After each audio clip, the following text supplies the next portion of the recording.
It is about damn time. The deadline for William Nylander signing with the Leafs, 5 p.m. today. Now, the consensus was that it'd be very tough to trade him unless you had a deal in place already and you were just waiting to see if you could sign him or not. But holy smokes, they wait till 4:59, and then reports come out from Darren Dreger, Bob McKenzie, and all over the place. The Leafs have locked up William Nylander for 6 years at an annual value of $6.9 million. Thank God it's over. I mean, technically it's over, but I mean, then we're going to hear about, well, it's going to be traded in the offseason. But guys, I mean, look what this adds to the team for at least this year. We've already talked about how dominant this team has been offensively this year. You add a guy like William Nylander, and Matthews just came back a game ago. This is basically Christmas Day for Leaf fans who are really thinking about the picture and not saying, oh, I don't want him back, he's being stubborn. Think about who you're getting back, actually, for basically nothing. 6.9 guys. Remember when we heard about the initial contract negotiations? The Leafs are asking for 6.5. Nylander's camp is asking for 8. That's what we heard. Ideally, they dropped $1.1 million, if you can do the math. And then the Leafs only dropped $400,000. So if you're looking at it, yes, the Leafs didn't get exactly what they wanted, but you had a feeling he would not take the 6.5. So he takes 6.9. Now, what does this mean now for Matthews and Mitch Marner? Because now that the Nylander contract is done, and yes, I have his jersey, so that's another reason why I've been freaking out for the past months. But what does this mean for Matthews, Marner, and even Jake Gardiner? Well, it's going to mean a lot of things. We have a feeling Matthews' contract is pretty much in place. So it would not surprise me in the next few weeks to a month if that deal gets done like that, because you don't want him going into the offseason and getting a crazy offer sheet from some team that the Leafs have to match, and then they get in ridiculous cap problems, not that they already are. And I think when you sign Matthews, Mitch Marner might start to negotiate. I don't know if he's going to negotiate in mid-season or not, but this is the first domino to fall. It took till the dying minutes, literally, the dying minute to get the deal done. But my gosh, guys, look, I don't care what your feelings are towards the situation. You got to remember what William Nylander had been for this team the last 2 years. He's a dominant presence on the ice. I think it was him that had the ridiculous amount of power play points, but 5-on-5 he wasn't all that great. Or if that was Matthews last year, I'm not 100% sure which one was which. But all I know is that William Nylander on that power play that's already so dynamite, you add him to that. Where's he going to play in your top 6? Well, he might just play with Austin Matthews, Kasperi Kapanen, and William Nylander. Does that sound okay?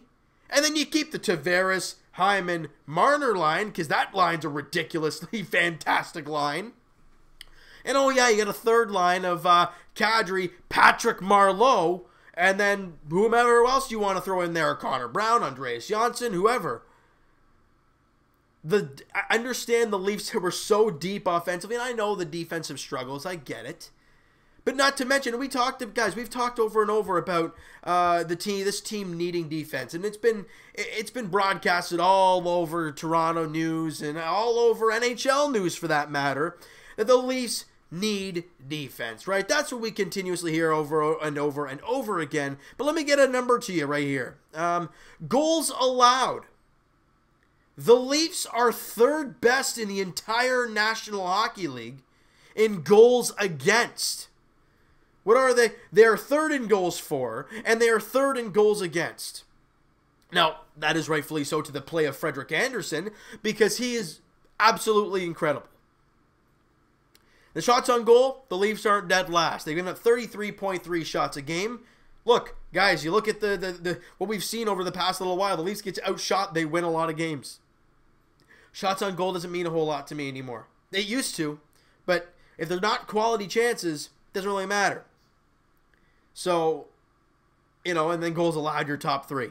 I mean, Tells you right there, look, the defense is not great. It's not shut down defense, right? The Tampa Bay Lightning, they have a guy like Ryan McDonough. The Leafs don't have a guy like that. But they have a good goalie. They have 6 serviceable defensemen. Look, do they have any guys that would be a bona fide top 2 D-man? No. Is Riley a top 4? Yeah. Is Gardner a top 4? Yeah. Is Zaitsev a top 4? Arguably, but you'd say so. Ron Hainsey, he hasn't been bad this year. So I'd say he's an alright top 4. And Dermott, I mean, he's clearly a top 4, but he's playing top 6. And Ozhiganov has been a very pleasant surprise. So you could say he's a high top 6 or a mediocre top 4. So you've got a bunch of guys that have the capability to really go into this, are they playing great right now? Now, can the Leafs go into the trade deadline and make some moves and get a couple veteran defensemen for that back end? Absolutely. And I think they're going to end up doing that. But with the addition of William Nylander, it does nothing but good for at least this season. Right? I mean, if anybody is disagreeing with me, they're probably thinking after this season. Because if you're mad at Nylander for these contract talks, you're nuts. We're mad because he didn't sign the deal. He's back now. He's in a Leafs jersey. He'll be at Scotiabank Arena, and probably, obviously not tonight against Minnesota. He might be there Tuesday against Buffalo, or Monday, or whenever the heck we play Buffalo. Guys, we just got another 60-point guy, at the very least, 60-point guy on the roster. Now, will he be able to jump into the game shape right away? Probably not. It'll take him 5, 10, 15 games to really get his feet going at the NHL level with his line mates again, right? It'll take some time. But we know him and Austin Matthews have ridiculously good chemistry. Him and Kasperi Kapanen are pretty much best buddies.